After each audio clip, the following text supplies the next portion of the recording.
अस्सलाम वालेकुम beautiful students, hope so you all are doing fine. So आज की वीडियो में हम डिस्कस करेंगे रिगार्डिंग द मॉड्यूलर सिस्टम कि मॉड्यूलर सिस्टम होता क्या है। काफ़ी सारे बच्चे हैं जिनको इस चीज़ के बारे में क्लैरिटी नहीं है कि मॉड्यूलर सिस्टम किस तरह से काम करता है, how it is different from the annual system, और दोनों के अंदर फ़र्क क्या है, बेनिफिट किसका ज़्यादा है स्टूडेंट्स को। ठीक है, तो स्टार्ट करते हैं वीडियो को। बट स्टार्ट करने से पहले अगर अपने चैनल को लाइक या सब्सक्राइब नहीं किया कर लो यार, ताकि इस अच्छी कम्युनिटी का हिस्सा बन जाओ जिसके अंदर हम एक दूसरे को ग्रो करने के बारे में बात करते हैं। ओके, सो मॉड्यूलर सिस्टम होता क्या है बेसिकली। देखो, आपने पढ़ना है फर्स्ट ईयर के अंदर, let's say physiology, anatomy, biochem, ये तीन मेन सब्जेक्ट्स आपने पढ़ने हैं। ठीक है, अब अगर ये हो कि इन तीन सब्जेक्ट्स की जो कॉमन चीज़ है उसको मैं एक मॉड्यूल के अंदर डाल दूं, एक टेस्ट उसका बना दूं, उसको मैं एक मॉड्यूल का नाम दे दूं, तो ये मॉड्यूलर सिस्टम है। अब मैं इसको एक एग्जांपल से क्लियर करता हूँ। लेट्स से आपकी सेंट्रल नर्वस सिस्टम है। सेंट्रल नर्वस सिस्टम जो है that is a completely different system.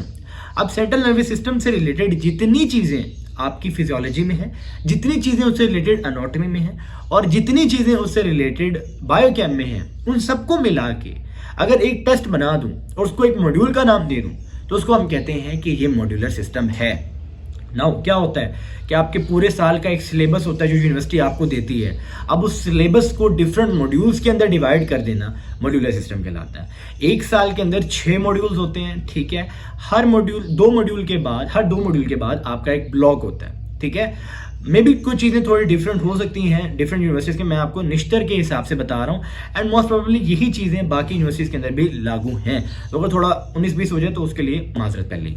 अच्छा, फिर उसके बाद एक इंपॉर्टेंट चीज़ जो मॉड्यूलर सिस्टम की आपको दिमाग में रखनी है, दैट इज़ कि इसके अंदर इंटीग्रेटेड वर्किंग होती है, इंटीग्रेटेड स्टडी होती है। ठीक है, जैसे मैंने आपको बताया कि डिफरेंट सब्जेक्ट्स की कॉमन चीज़ों को पिक करके एक मॉड्यूल बना दिया जाता है, और उसमें 2 मॉड्यूल लग रहे हैं तो 2 मॉड्यूल उसके दे देंगे हम उसे। ठीक है, जैसे फाउंडेशन का मॉड्यूल है, जैसे फर्स्ट ईयर में फाउंडेशन का मॉड्यूल पहला मॉड्यूल होता है। इस मॉड्यूल के अंदर सारी फाउंडेशन वाली चीज़ें, सारी जो बेसिक चीज़ें होती हैं डिफरेंट सब्जेक्ट्स की, उनको मिला के एक मॉड्यूल बना देते हैं। ठीक है, तो ये हो जाता है फाउंडेशन मॉड्यूल, और फिर इसी से रिलेटेड आपका ब्लॉक होता है फाउंडेशन ब्लॉक। ठीक है, जिसके अंदर आपको मसल्स के बारे में पढ़ाया जाता है, नर्व्स के बारे में पढ़ाया जाता है, सेल के बारे में बताया जाता है, तो ये सब चीज़ें आ जाती हैं। ठीक है, so that was about the modular system. मैंने आपको कोशिश की कि आसान वर्डिंग में आपको एक्सप्लेन कर दिया जाए। Now What is the difference of modular system from the annual system? देखो, एनुअल सिस्टम में इस तरह से आपकी टेस्टिंग नहीं होती, हर महीने के बाद आपका एक मॉड्यूल हो रहा हो। No, that's not going to happen in your annual system. Annual system के अंदर बेसिकली आपके क्या कहते हैं, असेसमेंट होती हैं या स्टेजेस होती हैं।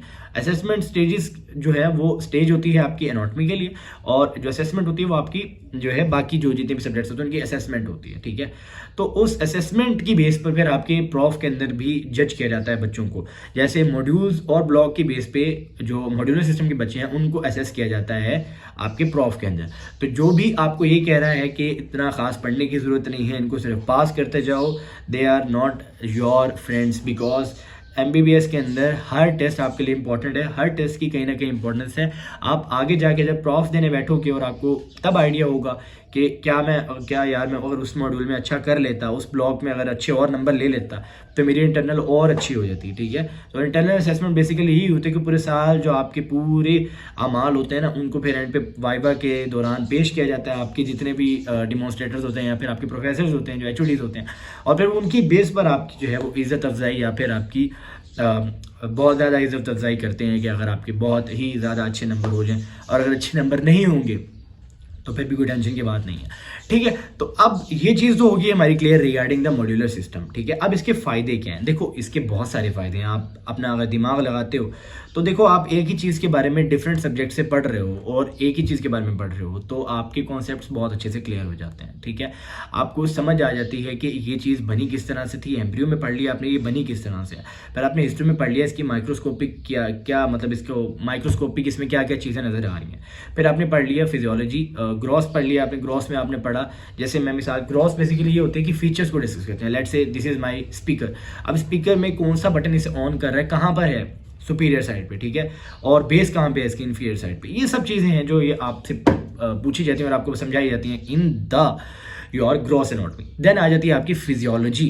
फिजियोलॉजी में बात की जाती है regarding your functioning of that, function इसका क्या है, बटन दबाएंगे तो चल पड़ेगा, चलेगा किस तरह से, वो सारी चीज़ें आपकी आती हैं फिजियोलॉजी में।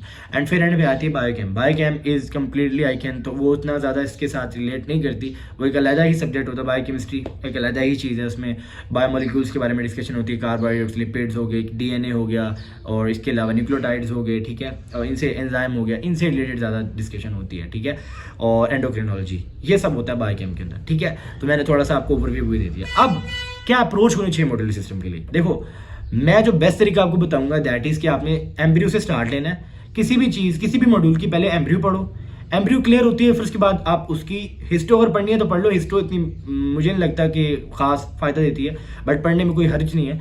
उसके बाद आप पढ़ो उसकी फिजियोलॉजी, फिर उसके बाद आपको पढ़ो उसकी ग्रॉस एनाटॉमी। पहले एम्ब्रियो पढ़ो, फिर उसकी ग्रॉस एनाटॉमी पढ़ो, फिर उसकी फिजियोलॉजी पढ़ लो। इस तरह से अल्लाह अल्लाह खैर से अल्लाह आपका बेहतरीन किस्म का आपका मॉड्यूल और ब्लॉग तैयार हो जाएगा। और फिर आप मुझे दुआएं दोगे कि हसन भाई आपने बेहतरीन किस्म की हमारी हेल्प कर दी, ठीक है। तो ये है complete scenario regarding the modular system, और ये एनुअल सिस्टम से मेरे नज़दीक बहुत ज़्यादा स्टूडेंट फ्रेंडली है, ठीक है। और एक इंपॉर्टेंट चीज़ कि जब से मॉड्यूलर सिस्टम आया है मेरी ज़िंदगी के अंदर, तो तब से क्या कहते हैं, क्लिनिकल कोरिलेशंस के ऊपर भी मेरा ध्यान काफ़ी ज़्यादा गया है। क्लिनिकल कोरिलेशंस क्या होते हैं कि जो भी चीज़ आपने पढ़ी है, लेट्स से आपने कोई ऑर्गन पढ़ा है, कोई सिस्टम पढ़ा है, उस सिस्टम से रिलेटेड जो भी डिसऑर्डर्स हैं उनको डिसाइफर करना, उनके सिम्टम्स के ऊपर ध्यान देना, ठीक है, उनके जो भी आपको फीचर्स नज़र आते हैं उनके ऊपर ध्यान देना, that is called as the clinical correlation. सही है। So that was all about the modular system. Hope so कि आपको इस वीडियो से चीज़ें समझ में आई हूँ। एक और इंपॉर्टेंट चीज़, जैसे निश्तर मेडिकल यूनिवर्सिटी है, निश्तर मेडिकल यूनिवर्सिटी के अंदर मॉड्यूलर सिस्टम फुल ऑन चल रहा है, ठीक है, और जो नया बैच भी आएगा उनके लिए भी मॉड्यूलर सिस्टम लागू रहेगा। Apart from Nishtar medical university, UHS के अंदर भी जितने भी यूनिवर्सिटीज़ और कॉलेजेस हैं, सॉरी कॉलेजेस ही होंगी, यूनिवर्सिटीज़ तो नहीं होंगी, तो कॉलेजेस के अंदर यही चीज़ चल रही है, that is the modular system. King Edward medical university के अंदर मॉड्यूलर सिस्टम नहीं है, वहाँ पर है एनुअल सिस्टम, ठीक है। So this was all about your modular system. Hope so कि आपको वीडियो अच्छी लगे तो लाइक, सब्सक्राइब और कमेंट कर देना, कोई भी चीज़ अगर आपको समझ नहीं है, सही है। तो आपसे मिलता हूँ मैं नेक्स्ट वीडियो में, तब तक के लिए अल्लाह हाफिज़।